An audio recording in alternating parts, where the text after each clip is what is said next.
জাতীয় থেকে আন্তর্জাতিক, প্রান্তিক জনপদ থেকে নগর চারপাশে ঠিক কি ঘটছে এই মুহূর্তে তা নিয়ে আমাদের আয়োজন এখন চারদিক। সঙ্গে আছে আমি তৌহিদুল তারিক। 52 ভাষা আন্দোলনের শহীদদের স্মরণে শনিবার ভোরের আলো ফোটার সঙ্গে সর্বস্তরের ঢল নামে কেন্দ্রীয় শহীদ মিনারে। ফুলের শ্রদ্ধা সহ সবার কণ্ঠেই ছিল ভাষার মর্যাদা ও আত্মপরিচয়ের প্রশ্নে আপোষহীন থাকার অঙ্গীকার। প্রজন্ম থেকে প্রজন্মে বয়ে নেয়া গর্বের যাত্রায় স্মৃতি সম্মাননা আর শ্রদ্ধার নিঃশব্দ অর্ঘ্য। তাই বেলা বাড়ার সাথে সাথে জনারণ্যে বিস্তীর্ণ তরঙ্গে পূর্ণ হয়ে ওঠে শহীদ মিনার প্রাঙ্গণ। ভাষার মর্যাদা, সংস্কৃতির ভিত্তি এবং আত্মপরিচয়ের প্রশ্নে আপোষহীন থাকার অঙ্গীকার উচ্চারিত সবার কণ্ঠে। সাহস, অসাম্প্রদায়িক চেতনা ও মানবিক বাংলাদেশের স্বপ্নে 21কেই প্রেরণার উৎস হিসেবে দেখছেন তারা। একই সাথে যখন 24-এর কথা বলে তার একজন আমি এখন ট্রাই করি আমার বাচ্চাদেরকে সাথে নিয়ে আসার জন্য। আজকে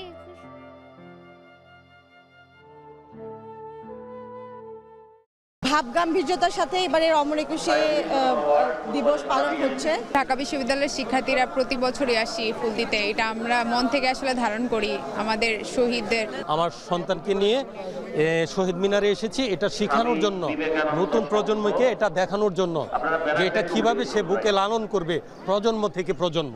বাবার সাথে ফুল দিতে এসেছি। ছোটবেলা থেকেই আমি আমার বাবার সাথে প্রভাত ফেরিতে আসতে ইউজ টু, এই জন্য আমি এখন ট্রাই করি আমার বাচ্চাদেরকে সাথে নিয়ে আসার জন্য। আমার এই জায়গাটা খুব ভালো লেগেছে আর আমি ভাষা দিবসে ফুলটা দিতে এসেছি। ভাষার মাধ্যমে আমাদের ভালোবাসা, আমাদের সব ধরনের অনুভূতি প্রকাশ করে থাকি। তো ভাষাটা আসলে আমাদের অস্তিত্বের অংশ, আমাদের ইতিহাসের অংশ, আমাদের ঐতিহ্যেরও অংশ। ভাষা আন্দোলন থেকেই আমাদের আসলে এই জাতীয় চেতনার উন্মেষ ঘটে এবং আমাদের সাংস্কৃতিক আন্দোলন পর্যায়ক্রমে আমাদের স্বাধীনতা সংগ্রামে বাঙালি জাতি মুক্তি সংগ্রামে উদ্বুদ্ধ করে। এর আগে 21-এর প্রথম প্রহরে ভাষা শহীদদের প্রতি শ্রদ্ধা জানিয়েছেন রাষ্ট্রপতি মোহাম্মদ শাহাবুদ্দিন এবং প্রধানমন্ত্রী তারেক রহমান। প্রতি বছরের মতো 21-এর প্রথম প্রহরে কেন্দ্রীয় শহীদ মিনারে উপস্থিত হন রাষ্ট্রপতি মোহাম্মদ শাহাবুদ্দিন ও নবনির্বাচিত প্রধানমন্ত্রী তারেক রহমান। 12টা 1 মিনিটে শহীদ বেদিতে শ্রদ্ধা জানান রাষ্ট্রপতি মোহাম্মদ শাহাবুদ্দিন। এরপর প্রধানমন্ত্রী তারেক রহমান ভাষা শহীদদের প্রতি গভীর শ্রদ্ধা নিবেদন করেন। কিছুক্ষণ নীরবে দাঁড়িয়ে থাকেন প্রধানমন্ত্রী। এরপর মন্ত্রিসভার নবনিযুক্ত সদস্যদের নিয়ে শ্রদ্ধা জানান প্রধানমন্ত্রী। 3 বাহিনীর প্রধানগণ শ্রদ্ধা জানান 52-এর ভাষা আন্দোলনে শহীদ সন্তানদের। এছাড়াও ভাষা শহীদদের শ্রদ্ধা জানান বিরোধী দলীয় নেতা জামায়াত আমির ডাক্তার শফিকুর রহমান ও বিরোধী দলীয় চিফ হুইপ নাহিদ ইসলাম। প্রথম প্রহরে পুষ্পার্ঘ্য অর্পণ করেন জামায়াত নেতৃত্বাধীন 11 দলীয়।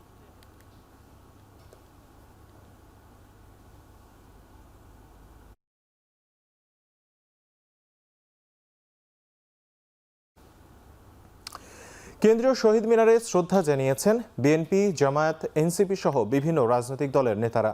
52, 71 ও 24-এর শহীদদের প্রেরণা নিয়েই বৈষম্যহীন দেশ গড়ার কথা বলেন তারা। আজিমপুর কবরস্থানে ভাষা শহীদদের কবর জিয়ারত শেষে জামায়াত আমির বলেন, ন্যায় বিচার প্রতিষ্ঠার আগ পর্যন্ত চালিয়ে যাবেন রাজনৈতিক সংগ্রাম। শ্রদ্ধা শেষে স্থানীয় সরকার মন্ত্রী মির্জা ফখরুল ইসলাম আলমগীর 21-এর প্রেরণায় ভাষা ও সংস্কৃতিকে সমৃদ্ধ করার অঙ্গীকার করেন। আর শহীদ মিনার এবং পরে আজিমপুর কবরস্থানে ভাষা শহীদদের কবর জিয়ারত করেন জামায়াত আমির। বলেন, ন্যায় বিচার প্রতিষ্ঠার আগ পর্যন্ত রাজনৈতিক সংগ্রাম চালিয়ে যাবেন তারা। এ সময় সকল ভাষার মর্যাদা রক্ষার আহ্বান জানান এনসিপির আহ্বায়ক নাহিদ ইসলাম। এছাড়া শহীদদের প্রতি শ্রদ্ধা নিবেদন করে 21-এর শিক্ষা সবার জন্যই প্রাথমিক পাঠ বলে রায় দেন অন্যান্য রাজনৈতিক দলের নেতারা।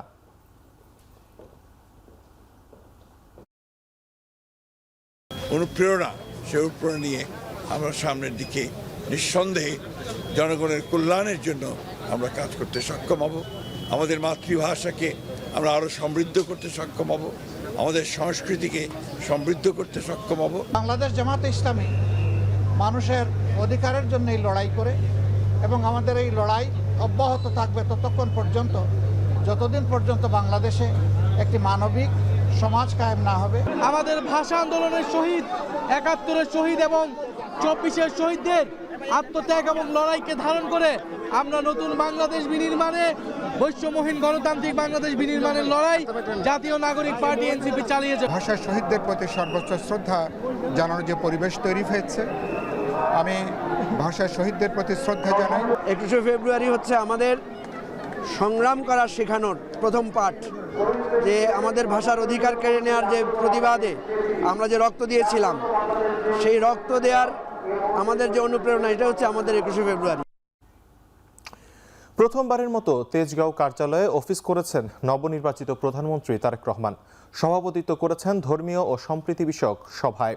শনিবার সকাল 10টায় তেজগাঁও কার্যালয়ে প্রধানমন্ত্রীকে স্বাগত জানান মুখ্য সচিব ABM আব্দুস সাত্তার ও অতিরিক্ত প্রেস সচিব আতিকুর রহমান রুমন। অফিস শুরুর আগে খালেদা জিয়ার সরকারের সময় দায়িত্ব পালনকারী কর্মকর্তা ও কর্মচারীদের সঙ্গে কুশল বিনিময় করেন তারেক রহমান। এছাড়া কার্যালয় চত্বরে প্রধানমন্ত্রী একটি স্বর্ণচাপা রোপণ করেন এবং বিশেষ মোনাজাত করেন। পরে ধর্মীয় ও সম্প্রীতি বিষয়ক সভায় সভাপতিত্ব করেন প্রধানমন্ত্রী তারেক রহমান। এর আগে আন্তর্জাতিক মাতৃভাষা দিবস উপলক্ষে স্মারক ডাকটিকিট উন্মোচন করেন প্রধানমন্ত্রী। পরে ব্রিফিংয়ে প্রধানমন্ত্রীর উপদেষ্টা মাহদি আমিন জানান, বিএনপির নির্বাচনী প্রতিশ্রুতিগুলো কিভাবে বাস্তবায়ন করা যায় তা নিয়ে মন্ত্রণালয়ের কর্মকর্তাদের সঙ্গে আলোচনা করেছেন প্রধানমন্ত্রী।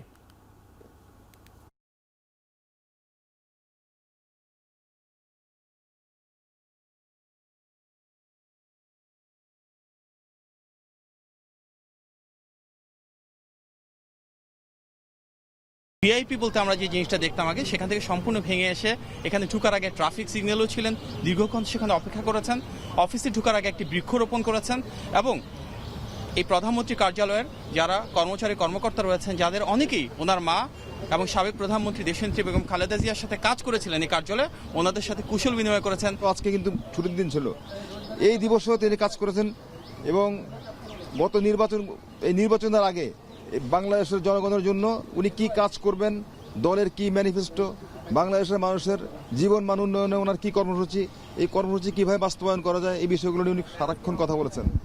দীর্ঘদিন গণতান্ত্রিক চর্চার বাইরে থাকা জনগণের অধিকার পূরণ হয়েছে 12ই ফেব্রুয়ারির নির্বাচনের মধ্য দিয়ে, এমন মন্তব্য করেছেন প্রধানমন্ত্রীর রাজনৈতিক উপদেষ্টা নজরুল ইসলাম খান। শনিবার রাজধানীর তেজগাঁওয়ে এক অনুষ্ঠানে প্রধান অতিথির বক্তব্যে কথা বলেন তিনি। সকালে এফডিসিতে নির্বাচনী বিতর্ক প্রতিযোগিতা 2026-এর পুরস্কার বিতরণী ও সংবর্ধনা অনুষ্ঠানের আয়োজন করে ডিবেট ফর ডেমোক্রেসি।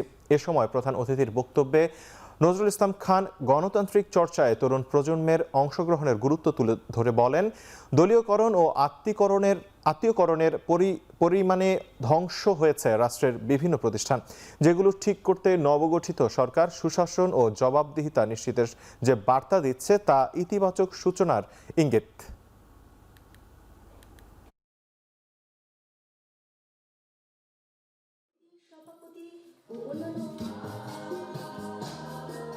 এদেশের বিভিন্ন প্রতিষ্ঠান ধ্বংস হয়ে গেছে।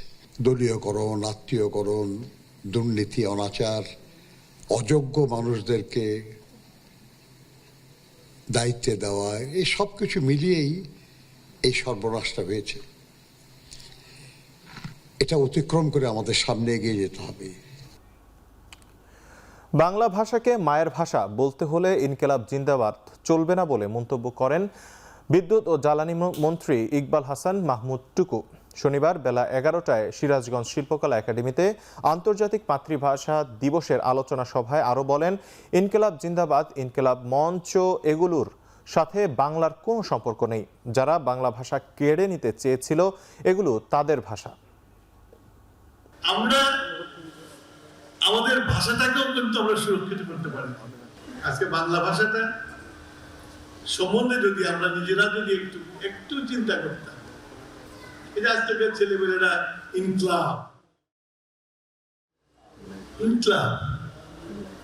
ইনকলাব তো অন্যদিকের ভাষা, যারা আমাদের ভাষা কেড়ে নিতে চেয়েছিল। এখন এটা নিয়ে আমাদের young generation Gen Z, they are proud of it. আমার ব্লিডিং হয়। যে শিক্ষা ব্যবস্থা বেকারত্ব বাড়ায়, সে শিক্ষা ব্যবস্থা থেকে বের হতে হবে বলে মন্তব্য করেছেন শিক্ষামন্ত্রী আ.ন.ম এহসানুল হক মিলন।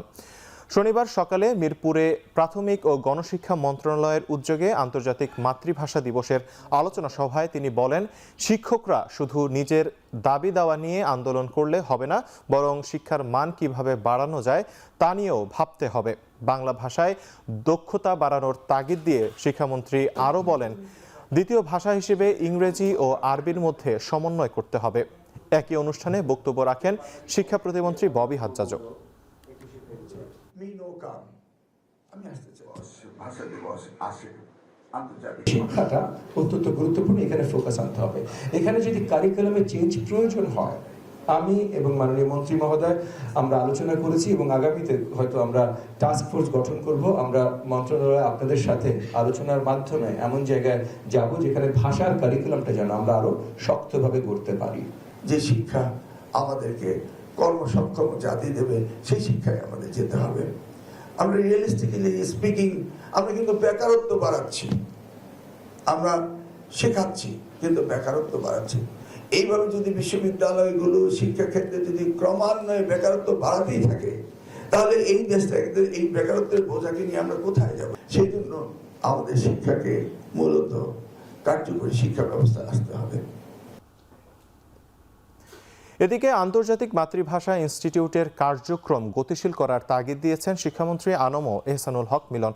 শনিবার শহীদ দিবস ও আন্তর্জাতিক মাতৃভাষা দিবস উপলক্ষে ইনস্টিটিউট মিলনায়তনে আয়োজিত আলোচনা সভায় তিনি বলেন, গত 16 বছরে 14টির মধ্যে মাত্র 4টি ভাষা সংরক্ষণ করেছে এই ইনস্টিটিউট। এত ধীর গতিতে কার্যক্রম পরিচালনায় ক্ষোভ জানান তিনি। দুপুরে রাজধানীর সেগুনবাগিচায় আন্তর্জাতিক মাতৃভাষা ইনস্টিটিউটে 4 দিনব্যাপী অনুষ্ঠানের উদ্বোধন করেন শিক্ষামন্ত্রী। পরে আলোচনায় অংশ নিয়ে তিনি বলেন, বাংলা ভাষা নিয়ে গবেষণা ও উন্নয়নে ইউনেস্কোর সহযোগিতা কামনা করেন। একই সাথে অনুষ্ঠানে মূল প্রবন্ধ পাঠ করেন বাংলা একাডেমির সাবেক মহাপরিচালক আবুল মনসুর মোহাম্মদ আবু মুসা। প্রবন্ধে তিনি বলেন, 100 বছর আগে লিঙ্গুইস্টিক সার্ভে অফ ইন্ডিয়া নামে জরিপ হয়েছিল ভারতবর্ষে। এরপর আর কোনো জরিপ হয়নি, আর জরিপ না হওয়ায় এই দেশে কতগুলো ভাষা, উপভাষা ও ক্ষুদ্র জাতিগোষ্ঠীর ভাষা রয়েছে তা জানা অসম্ভব। তাই ভাষা নিয়ে বড় পরিসরে জরিপ ও গবেষণা পরিচালনার উপর গুরুত্ব দেন তিনি। পরে লিঙ্গুইস্টিক অলিম্পিয়াড 2026-এর বিজয়ীদের মধ্যে পুরস্কার তুলে দেওয়া হয় অনুষ্ঠানে।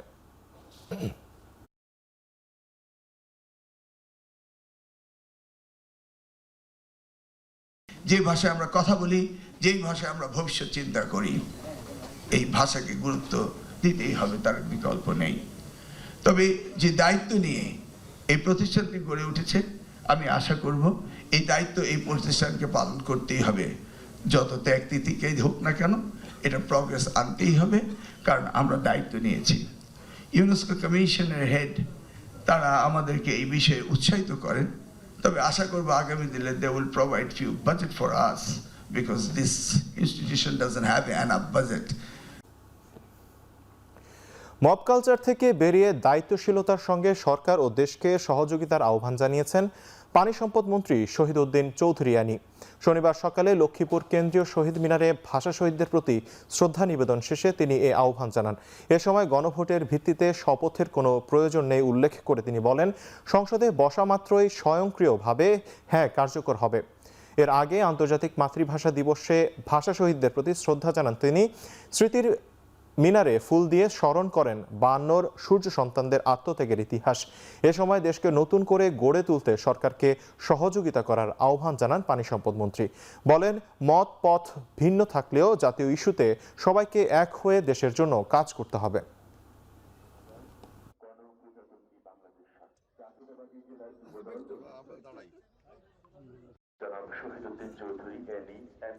সংসদ নির্বাচন হয়েছে, সংসদের শপথ হয়েছে, আমরা শপথ নিয়েছি। হা না ভোট হয়েছে, গণভোট, সেখানে হা জয়যুক্ত হয়েছে।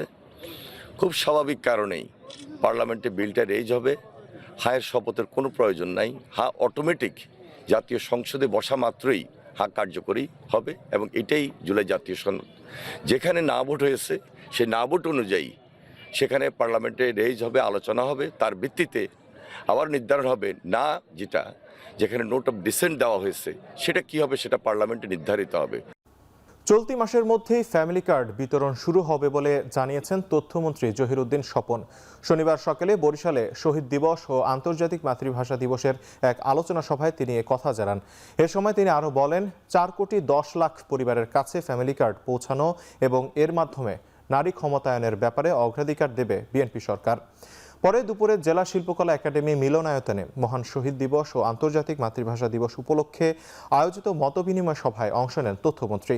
সেখানে সাংবাদিকদের সাথে আলাপকালে তিনি বলেন, সংঘবদ্ধ যে কোনো আইন বিরোধী তৎপরতাকেই মব বলে চিহ্নিত করে ব্যবস্থা নেওয়া হচ্ছে। তিনি আরও বলেন, ভোলায় গ্যাস যদি পরিপূর্ণভাবে উত্তোলন করা যায় তাহলে শুধু দক্ষিণাঞ্চল নয়, সারা দেশেই জ্বালানির চাহিদা পূরণ করা সম্ভব। এছাড়া দক্ষিণবঙ্গের পায়রা বন্দরকে রাজধানীর সাথে যুক্ত করার প্রতিশ্রুতি গুরুত্বের সঙ্গে বিবেচনার কথা জানান জহিরুদ্দিন স্বপন।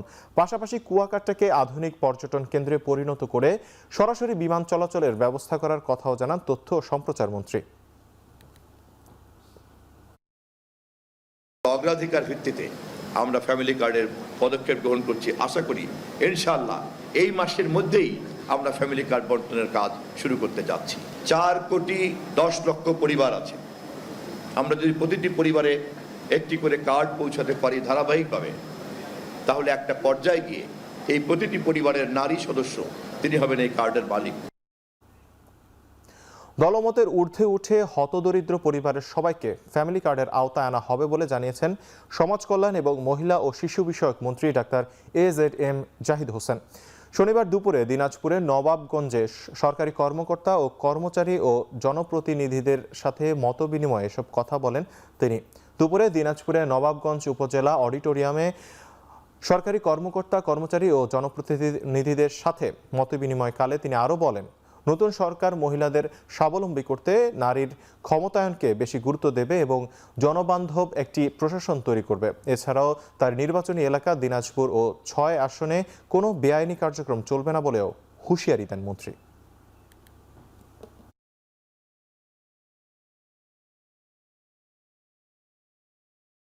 ফ্যামিলি কার্ড ইনশাআল্লাহ আমরা আপনাদের সবার সহযোগিতায় অতি দ্রুত আমাদের মাননীয় প্রধানমন্ত্রীর নেতৃত্বে খুব দ্রুতই এইটার কর্মকাণ্ড শুরু হবে।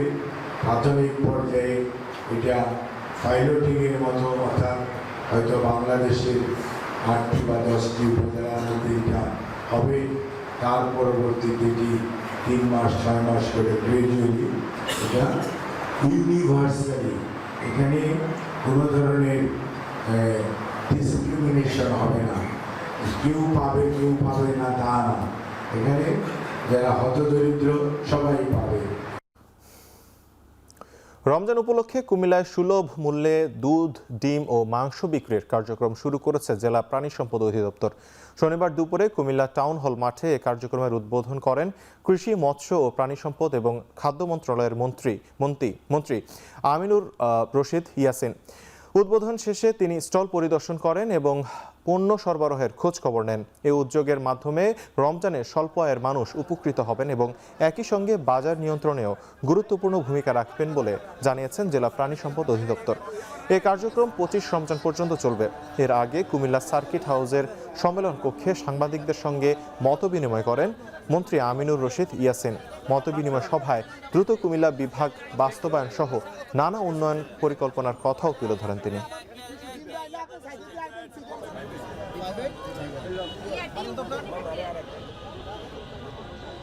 আমি আপনাদের সাথে কুমিল্লার সমস্ত মানুষের সাথে একমত পোষণ করছি। আমি মনে করি কুমিল্লা বিভাগ পাওয়ার যোগ্য, এটা সবকিছু হয়ে আছে, সামান্য একটু জায়গায় আটকা আছে। এটার ব্যাপারে আমার যতটুকু ভূমিকা রাখার প্রয়োজন কুমিল্লা বাসী হিসাবে, পরবর্তীতে মিনিস্ট্রির লোক হিসাবে আমি সেটা চেষ্টা করব, কথা দিচ্ছি। রমজানের সারা দেশের জেলা পর্যায়ে 10 লাখ পরিবারের মাঝে ন্যায্য মূল্যে ডিম, দুধ ও মাংস সরবরাহ করা হবে। এর মাধ্যমে বাজার পরিস্থিতি নিয়ন্ত্রণ এবং অসাধু ব্যবসায়ীদের কারসাজি প্রতিরোধ করা সম্ভব বলে মনে করেন কৃষি, মৎস্য ও প্রাণী সম্পদ এবং খাদ্য মন্ত্রণালয়ের প্রতিমন্ত্রী সুলতান সালাউদ্দিন টুকু। শনিবার দুপুরে টাঙ্গাইল শহরের শহীদ স্মৃতি পৌর উদ্যানে মৎস্য ও প্রাণী সম্পদ মন্ত্রণালয়ের আওতাধীন প্রাণী সম্পদ অধিদপ্তরের ন্যায্য মূল্যে বিক্রয় কার্যক্রমের উদ্বোধন শেষে সাংবাদিকদের প্রশ্নের জবাবে এসব কথা বলেন তিনি। প্রতিমন্ত্রী বলেন, জেলায় বাজার দরের চেয়ে কম মূল্যে এসব পণ্য সরবরাহ করা হচ্ছে। সারা দেশে মাসব্যাপী ও এ কার্যক্রম চলবে। লিটার প্রতি দুধ 80 টাকা, ডিম ডজন প্রতি 84 টাকা, ড্রেসিং করা মুরগির মাংস প্রতি কেজি 225 টাকা এবং গরুর মাংস 650 টাকায় বিক্রি করা হয়। এছাড়া পোলট্রি শিল্পকে টিকিয়ে রাখতে প্রয়োজনীয় ব্যবস্থা নেওয়ার আশ্বাস দেন প্রতিমন্ত্রী।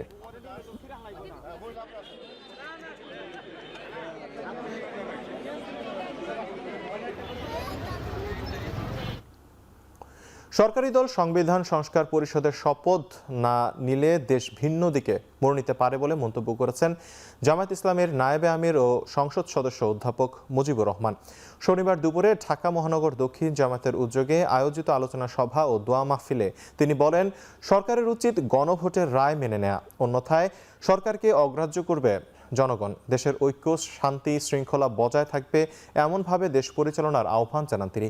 আদালতে বাংলা ভাষা পুরোপুরি চালু করার আহ্বান জানিয়ে তিনি আরও বলেন, বিদেশি ভাষায় নয়, বাংলা ভাষায় কথা বলে মানুষকে বোঝাতে পারাটাই সফলতা।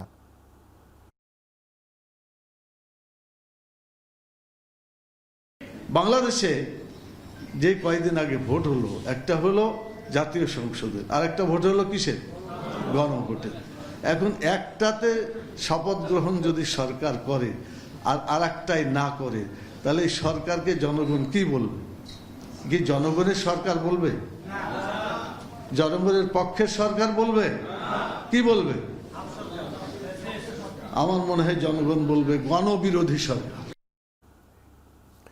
পার্বত্য চট্টগ্রামকে আগামী 5 বছরের মধ্যে আন্তর্জাতিক মানের পর্যটন স্থান হিসেবে গড়ে তোলা হবে বলে মন্তব্য করেন পার্বত্য চট্টগ্রাম বিষয়ক প্রতিমন্ত্রী মীর মোহাম্মদ হেলাল উদ্দিন। দায়িত্ব গ্রহণের পর প্রথমবার চট্টগ্রাম এসে নগরীর গোয়াচি বাগান এলাকায় নিজ বাসভবনে এ কথা বলেন তিনি। শনিবার দুপুরে প্রতিমন্ত্রীকে শুভেচ্ছা জানাতে তার বাসভবনে হাজির হন মহানগর ও উপজেলার দলীয় নেতৃবৃন্দ। প্রতিমন্ত্রীর দায়িত্ব পাওয়ায় তাকে ও শুভেচ্ছা জানান তারা। পরে মীর মোহাম্মদ হেলাল উদ্দিন সাংবাদিকদের বলেন, জাতীয়তাবাদী চেতনায় যে 31 দফা হয়েছে তার আলোকে পার্বত্য চট্টগ্রামের উন্নয়নে কাজ করা হবে। পার্বত্য অঞ্চলের বিপুল সম্ভাবনা রয়েছে, কিন্তু সেটিকে সেভাবে কাজে লাগানো হয়নি। নিজ নির্বাচনী এলাকা হাটহাজারী নিয়ে তিনি বলেন, বিগত সময়ে এই এলাকায় কোনো উন্নয়ন হয়নি। আগামী 6 মাসে হাটহাজারীতে 100 কোটি টাকার উন্নয়ন কাজ করার ঘোষণা দেন প্রতিমন্ত্রী। আমাদের রাষ্ট্র মেরামতের 31 দফায় রংধনু জাতিতে করা হয়েছে, যাতে আমরা সকলে মিলে দেশটাকে সামনের দিকে নিয়ে যেতে পারি। ইকো ট্যুরিজম বলেন, ওখানে মেডিকেল ফ্যাসিলিটি বলেন, এডুকেশনাল ফ্যাসিলিটি বলেন, সুপ্রিয় পানির ব্যবস্থা বলেন, রাস্তাঘাট বলেন, যত ধরনের উন্নয়ন আছে ইনশাল্লাহ পার্বত্য চট্টগ্রামে এই 5 বছরের মধ্যে এগুলো সম্পন্ন হবে। আন্তর্জাতিক মাতৃভাষা দিবস ও মহান শহীদ দিবস উপলক্ষে পঞ্চগড়ে শুরু হয়েছে 8 দিনব্যাপী বইমেলা। এবছর বইমেলার নামকরণ করা হয়েছে পঞ্চগড়ের 2 ভাষা সৈনিক মোহাম্মদ সুলতান ও মোহাম্মদ কাদিরের নামে। শনিবার বিকেলে পঞ্চগড় সরকারি অডিটোরিয়াম চত্বরে বেলুন উড়িয়ে ভাষা সৈনিক সুলতান ও আব্দুল কাদির বইমেলার উদ্বোধন করেন জেলা প্রশাসক কাজী মোহাম্মদ সায়েমুজ্জামান। উদ্বোধনের পর জেলা প্রশাসক সহ অতিথিরা বিভিন্ন বইয়ের স্টল পরিদর্শন করেন। পরে আলোচনা সভায় বক্তব্য রাখেন police super Rabiul Islam, civil surgeon doctor Mizanur Rahman সহ সরকারি ও বেসরকারি বিভিন্ন প্রতিষ্ঠানের প্রতিনিধিরাও বক্তব্য রাখেন। বক্তারা ভাষা আন্দোলনের ইতিহাস তুলে ধরে তরুণ প্রজন্মকে বাংলা ভাষা ও সংস্কৃতি চর্চার আহ্বান জানান। মেলায় বিভিন্ন শিক্ষা প্রতিষ্ঠান ও প্রকাশনা সংস্থার পক্ষ থেকে প্রদর্শনী ও বেচাকেনার জন্য মোট 16টি বইয়ের স্টল স্থান পেয়েছে।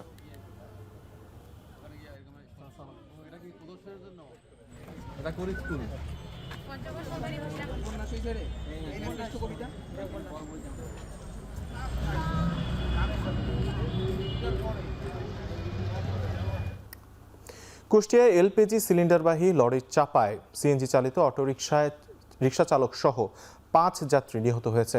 শনিবার দুপুর 2টার দিকে শহরের বাইপাস এলাকায় স্টোর ফিলিং স্টেশনের সামনে দুর্ঘটনা ঘটে। সংঘর্ষে অটোরিকশাটি দুমড়ে মুচড়ে যায়। নিহতরা হলেন সিরাজুল ইসলামের 2 স্ত্রী আমেনা খাতুন ও কামেলা খাতুন, তাদের মেয়ের জামাই ও সিএনজি চালক জাকারিয়া। একই এলাকায় আশরাফুল ও তার স্ত্রী শিরিনা খাতুন। পুলিশ ও স্বজনরা জানান, মাসখানেক আগে তারা রাজশাহীর চক্রাজাপুরে বেড়াতে আসেন। শনিবার বাড়ি ফেরার পথেই দুর্ঘটনায় পড়েন তারা। ঘটনাস্থলেই 3 জন নিহত হন। পরে হাসপাতালে নেয়ার পথে মারা যান আরও 2 জন। সিলিন্ডারবাহী লরিটি জব্দ করা হলেও পালিয়ে যায় চালক।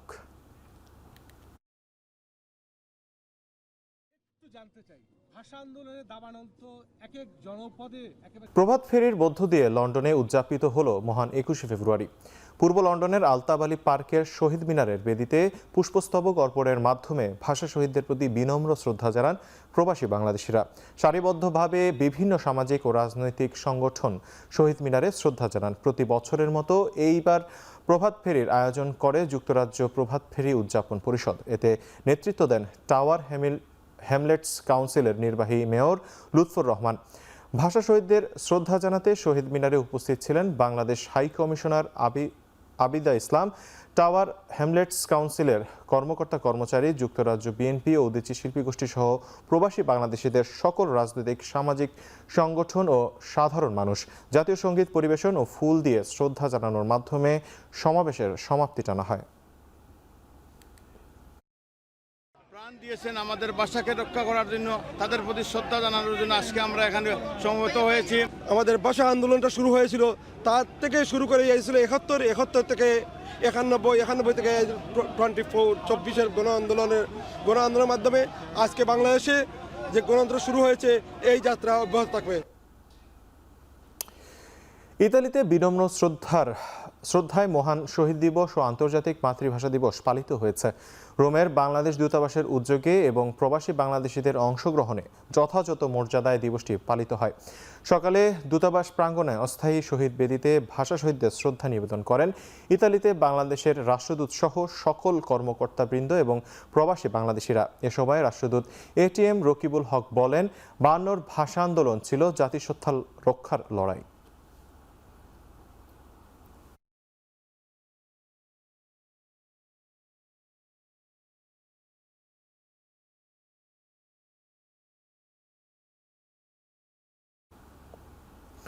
নেপালের কাঠমান্ডুস্থ বাংলাদেশের দূতাবাসে যথাযথ মর্যাদায় পালিত হয়েছে মহান ভাষা দিবস ও আন্তর্জাতিক মাতৃভাষা দিবস। নেপালে নিযুক্ত বাংলাদেশের রাষ্ট্রদূত শফিকুর রহমানের নেতৃত্বে শনিবার সকালে দূতাবাস প্রাঙ্গণে অস্থায়ী শহীদ বেদিতে পুষ্পার্ঘ্য অর্পণের মাধ্যমে দূতাবাসের কর্মকর্তা ও বিভিন্ন সংগঠনের শ্রদ্ধা নিবেদন করে। পরে শহীদদের আত্মার মাগফিরাত কামনায় দোয়া মোনাজাত করা হয়। রোববার মাতৃভাষা দিবস উপলক্ষে ইউনেস্কো ও নেপালস্থ বিভিন্ন দেশের কূটনীতিকদের অংশগ্রহণে দিবসটির দ্বিতীয় পর্ব আয়োজন করবে নেপাল বাংলাদেশ দূতাবাস।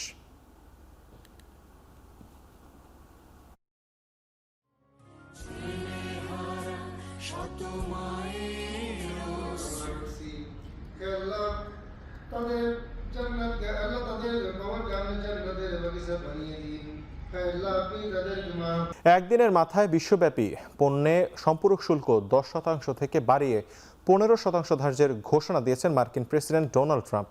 শনিবার এক এক্স বার্তায় এই ঘোষণা দেন তিনি। এর আগে গত শুক্রবার মার্কিন সুপ্রিম কোর্ট আন্তর্জাতিক জরুরি অর্থনৈতিক ক্ষমতা আইনের আওতায় ট্রাম্পের বিভিন্ন দেশের ওপর আরোপ করা শুল্ক বাতিল করে রায় দেয়।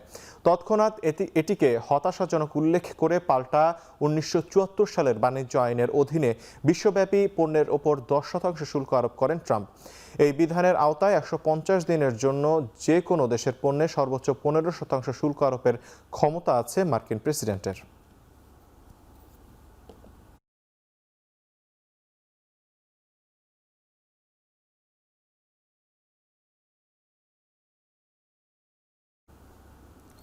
যুক্তরাষ্ট্রে প্রেসিডেন্টের আমদানি শুল্ক আরোপের পদক্ষেপ সুপ্রিম কোর্ট আটকে দেয় 13,030 কোটি ডলার ফেরত দিতে হবে ট্রাম্প প্রশাসনকে।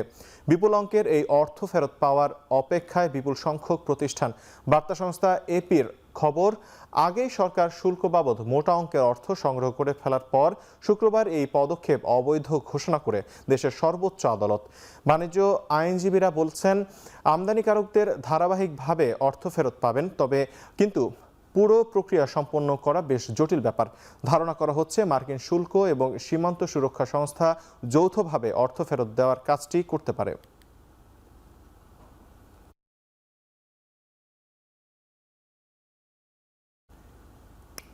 পূর্ব প্রশান্ত মহাসাগরের আন্তর্জাতিক জলসীমায় আবারও সন্দেহের ভিত্তিতে মাদকবাহী নৌযানে অভিযান চালিয়েছে যুক্তরাষ্ট্র। এতে 3 জন নিহত হয়েছে বলে দাবি ইউএস সাউদার্ন কমান্ডের। শুক্রবার মার্কিন সেনাবাহিনীর এই হামলার একটি ভিডিও প্রকাশ করেছে। গেল কয়েক মাসে প্রশান্ত মহাসাগরের সন্দেহের ভিত্তিতেই মাদক পাচারকারী নৌকায় বেশ কয়েকটি অভিযান চালিয়েছে যুক্তরাষ্ট্র। ট্রাম্প প্রশাসনের দাবি, এসব অভিযানের মাধ্যমে ওই এলাকায় মাদক পাচারকারী নৌযানগুলো ধ্বংস করা হচ্ছে। সবশেষ অভিযানের কবলে পড়া নৌযানটি মাদক পাচারের কাজে ব্যবহার করা হচ্ছিল বলে নিশ্চিত করেছে সামরিক বাহিনী সোশ্যাল মিডিয়া উইং।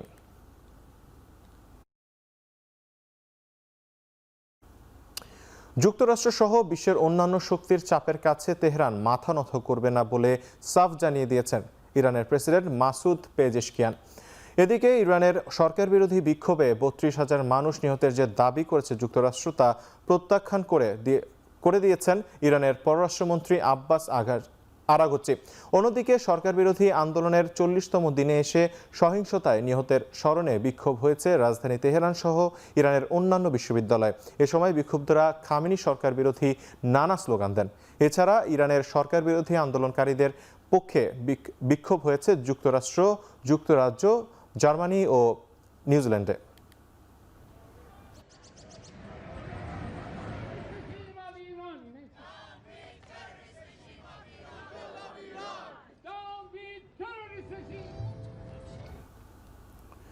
সরকার বিরোধী বিক্ষোভে উত্তাল আলবেনিয়া। দেশটির উপপ্রধানমন্ত্রীর বিরুদ্ধে দুর্নীতির অভিযোগ ওঠায় এবার সরকার পতনের দাবিতে রাজধানী তিরানার রাজপথে নেমেছেন বিরোধী দল ডেমোক্রেটিক পার্টির কর্মী সমর্থকরা।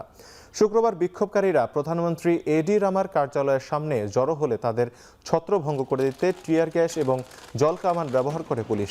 এ সময় এডি রামাকে বিরুদ্ধে স্লোগান দিতে গেলে পুলিশের সঙ্গে বিরোধীদের ধাওয়া পাল্টা ধাওয়ার ঘটনা ঘটে। গেল ডিসেম্বর থেকেই বলকান এই রাষ্ট্রটিতে রাজনৈতিক উত্তেজনা বাড়ছে। মূলত প্রধানমন্ত্রীর বিশেষ সহকারীর বিরুদ্ধে সরকারি কাজে হস্তক্ষেপের তদন্ত শুরু হলে তীব্র হয় সরকার পতনের দাবি। এছাড়া ক্ষমতাসীনদের বিরুদ্ধে দুর্নীতি ও নির্দিষ্ট কিছু কোম্পানিকে বাড়তি সুবিধা দেওয়ার অভিযোগ এনেছে আন্দোলনকারীরা।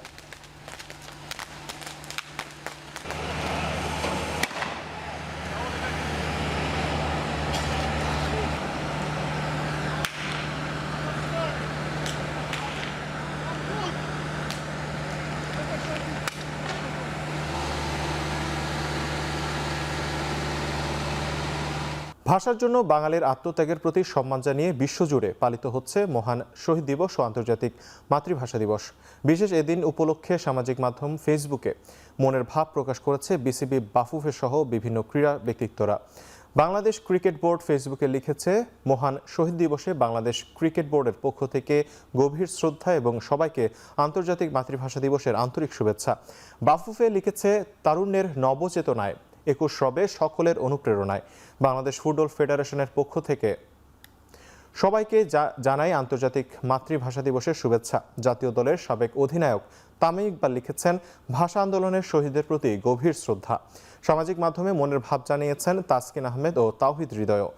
২১কে প্রতিবাদ ও আত্মমর্যাদার ঘোষণা বলে উল্লেখ করেছেন তাসকিন। আর হৃদয়ের লেখায় ফুটে উঠেছে আত্মপরিচয় ও ভাষার গর্ব।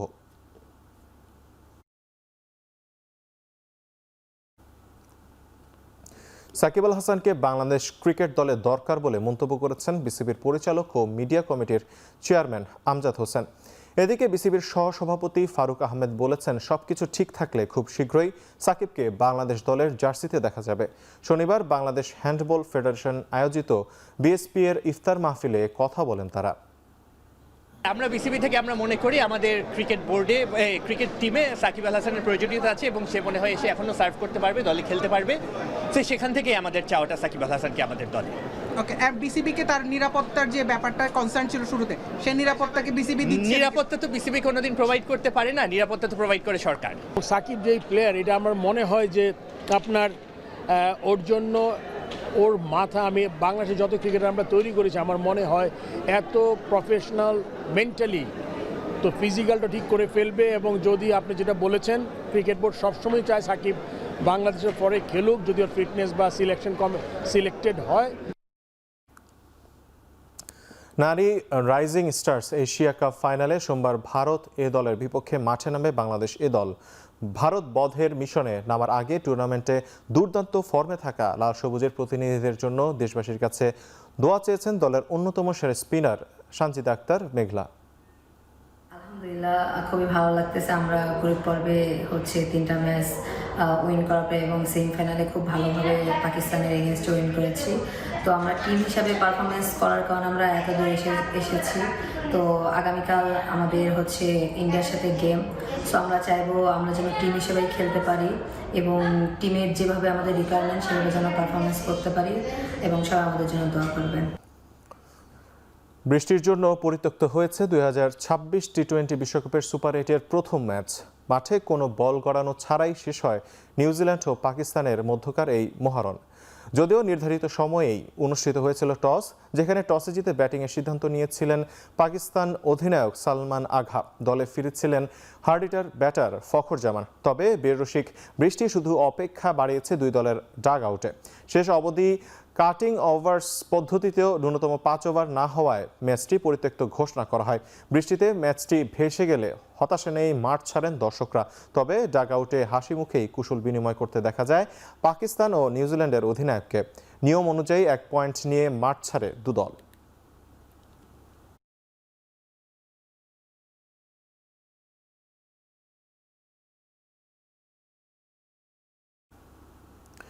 অস্ট্রেলিয়া পৌঁছেই অনুশীলনে ব্যস্ত সময় পার করছেন প্রথমবার এশিয়ান কাপ খেলতে যাওয়া নারী জাতীয় ফুটবল দল। স্থানীয় সময় শনিবার সকাল 8:30 থেকে 10:30 পর্যন্ত ভ্যালেন্টাইন স্পোর্টস পার্কে প্রথম অনুশীলন সেশন সম্পন্ন করেন আফিদা আনিকা সিদ্দিকারা। দীর্ঘ ভ্রমণের পর মাঠে বেশ চনমনে ও আত্মবিশ্বাসী দেখিয়েছে দামাল কন্যাদের। অনুশীলনের পর ক্লান্তি দূর করার জন্য আইস ব্যাথ নেন ফুটবলাররা। পরে একই জায়গায় জিম সেশনও সম্পন্ন করেন পিটার বাটলারের শিষ্যরা।